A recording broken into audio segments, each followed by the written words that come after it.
This is Scott Becker with the Becker Business and Becker Private Equity Podcast. Thrilled today to be joined by Amber Walsh. Amber has sort of spent most of her career at the intersection of healthcare and private equity. Brilliant lawyer and person. She's going to talk today. She's also a business person. She serves on the executive committee of the billion-dollar law firm McGuireWoods.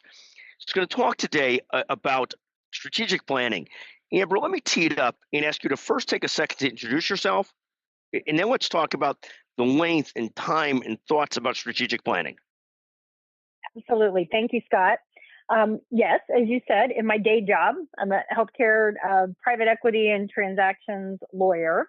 But one of the really fun things that I have been able to do both within the firm, but also for some of our clients, is to be part of their strategic planning committee. And as you know, Scott, we just rolled out at our recent retreat our firm's next strategic plan for the next 5 years.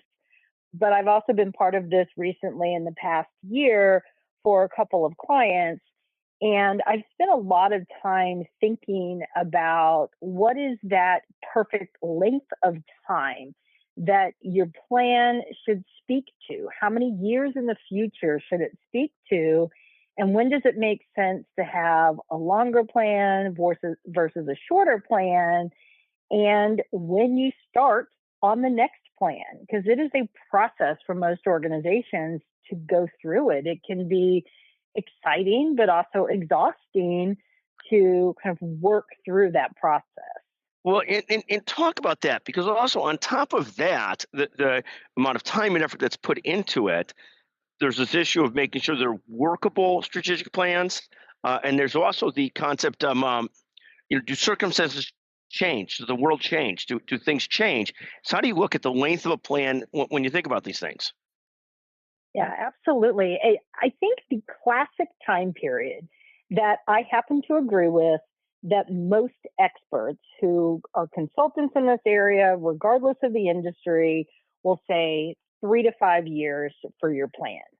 But there's a lot of nuance within that, because there are times when a 10-year plan may make sense, possibly coupled with your shorter plan, so that your shorter strategic plan, it may involve a smaller group within the firm or your organization. It may be intended to address a short-term period of instability.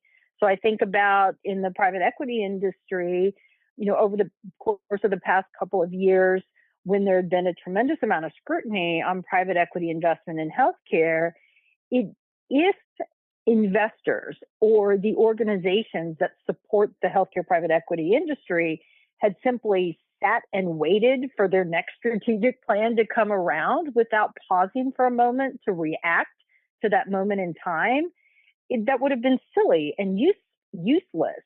Sometimes you have to pivot off your pathway because there's a surprise moment, a moment of instability where you have to create a shorter plan that rolls alongside your longer term plan. 100%. And how often do you relook at the strategic plan, and how much of the strategic plans end up being sort of living, breathing, changing things versus really stuck, rigid? What's that balance? Because if you're too flexible on it, it's not really a strategic plan. But if you're too rigid on it, you don't really make adjustments. How do you look at that? Absolutely. And there is just so much literature, so many different thoughts on the perfect strategic plan. And that's, transcending different industries. But I do think that there's some universal themes, one of which is you can't wait until the prior strategic plan is complete. And I'm using air quotes, although I know we're on a podcast, nobody can see them. You can't wait until the prior plan is complete before you're thinking about the next one. There has to be quite a bit of overlap and reassessing what worked both procedurally but substantively in your prior plan, and really doing a self-assessment on what you did right the last time around, not just in the goals that you set for the organization and the resources you identified and all the pieces of a classic strategic plan, but also how you implemented the strategic plan.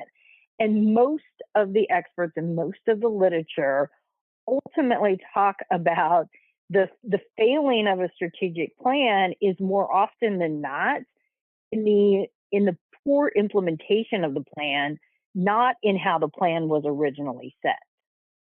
Got it. And when you think about longer term plans, when you've looked at doing strategic plans, either for the department you used to run, for the law firm, for businesses we used to run the board of, how long do you typically think of for a plan? So I really do love, to me, 3 years is a little bit too short. Yes, you can have miniature goals for a particular year or a particular subset of the organization, but I really like the 5 year plan. That has worked really well, I think, for our firm. I think it's worked well for a couple of our clients that are not for profit health systems or trade associations. The 5 years has been really helpful.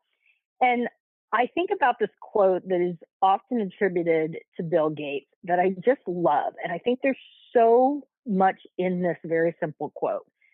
And it's that most people overestimate what they can do in 1 year and underestimate what they can do in 10 years. And there are different people who have said various versions of that. Tony Robbins, Peter Drucker, the management consultant experts.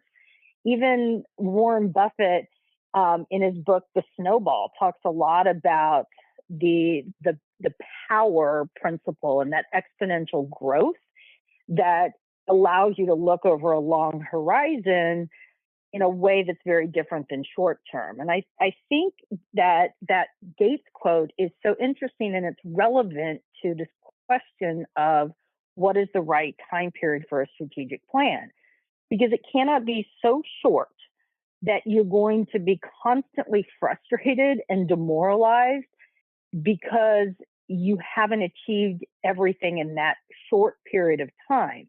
If it's too short, the bumps in the road that you are inevitably going to face get magnified. They're too big. But if it's too long, except in extreme circumstances, there are some organizations that can have successful 10-year plans, but for most, and the ones that I've been a part of, 10 years would be too long and frustrating in a different way, where it feels like you're toiling away and you might not ever see the success as the people that help create the plan. You might never be there to see that success on the back end. So there's this kind of balancing act, but I do come back to that Gates quote about overestimating what you can do in 1 year, but underestimating what you can do in a decade. No, I love that. And I think this whole concept is so helpful because as I look at strategic planning for some other business ventures and boards, thinking about the time frame and what we're looking at and so forth, I think just a reminder on this and the time frames is so helpful. Amber, as always, brilliant and insightful and the best of the very best. Amber Walsh, McGuireWoods Executive Committee, and just an absolute leader in the healthcare and private equity space. Thank you for joining us today on the Becker Business Podcast and the Becker Private Equity Podcast. Thank you very, very much. Thank you, Scott.